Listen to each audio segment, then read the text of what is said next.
"Excuse me, is this the line for the Kelly Clarkson show?"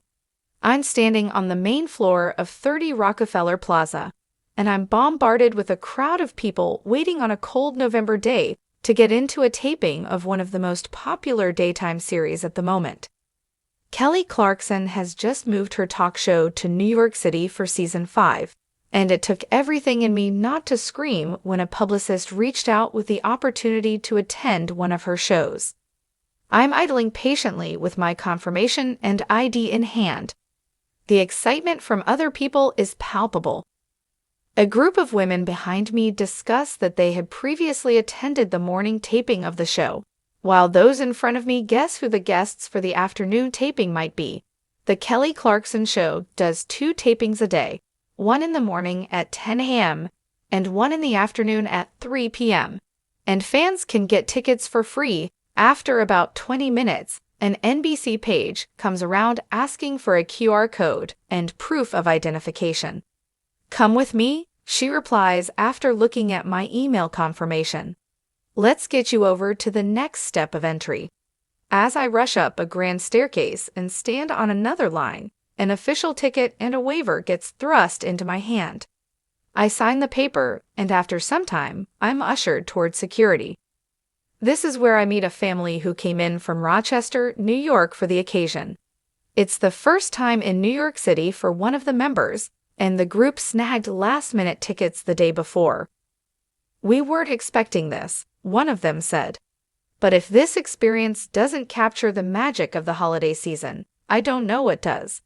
Indeed, she's right, because as soon as we go through the airport-level metal detectors, we're all directed to the iconic Peacock Lounge, filled with bright screens oscillating between images of the voice alum and guests from previous seasons.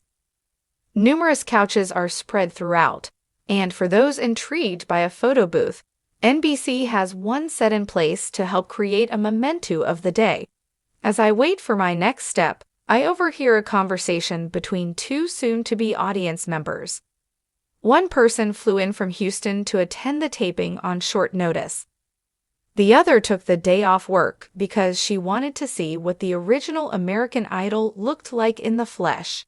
It's amazing the lengths people go to just for a chance to watch Clarkson do her thing, which speaks volumes to her connection to her fans.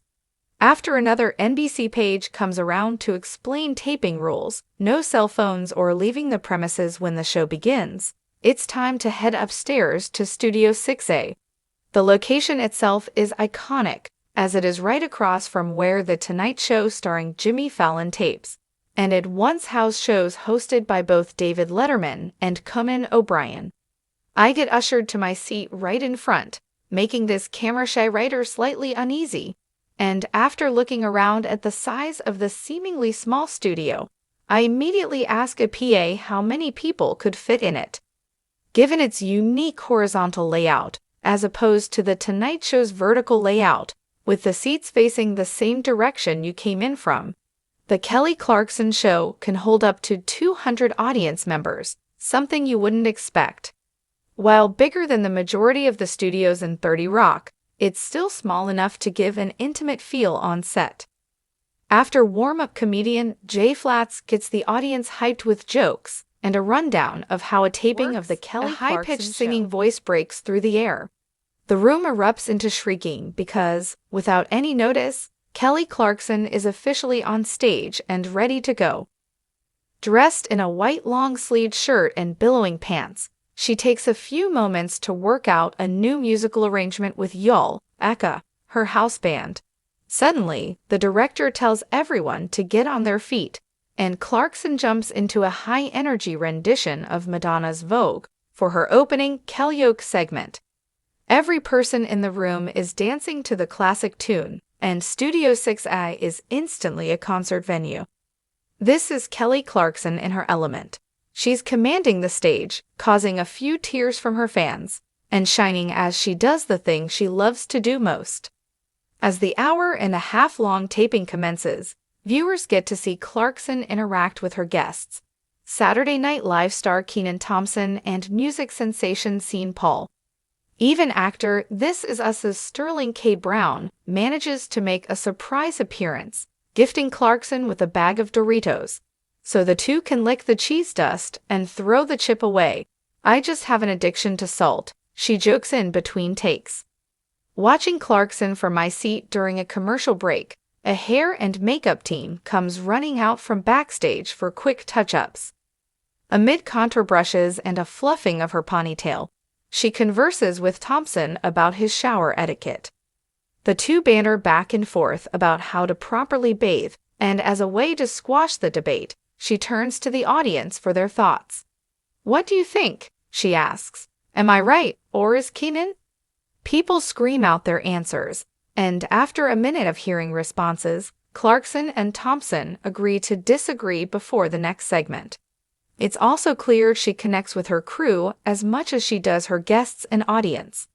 During one moment, I see her go up to a camera grip to ask how his kids are doing. She then talks about how she recently took her children, daughter River Rose and son Remington Remy Alexander, to see the Christmas lights in New York City. She declares her daughter isn't into the idea of trekking around to see the spectacle, leading her to say a typical mom quote, "You're gonna do it, and you're gonna love it." After the show finally ends, a security guard directs people to exit Studio 6A the same way they entered. Because I'm there to write a story, the publicist instead meets me on the stage to introduce me to key members of the Kelly Clarkson show. As I shake hands with executive producer and showrunner Alex Duda, we chat about how the taping went. "I felt so welcome here, and certainly felt the love from Kelly," I earnestly tell her. This leads Duda to emphasize one thing I felt throughout the taping. "Kelly is a connector," she says. The publicist then walks me backstage, where I meet Jesse Collins, the vocal director of Y'all, in the hallway of dressing rooms. After I congratulate her on a great performance, I take a peek into the different rooms. Each one is designed around Clarkson's favorite artists. Yes, there's even a plaque of her former mother-in-law and country music queen Reba McEntire on one of the doors, and every green room's vibe reflects the musician whose photo is hung on the door. We eventually make our way to the elevators to part ways, and I share a quote with the publicist that my mom loves to tell me: "Change your place, change your luck."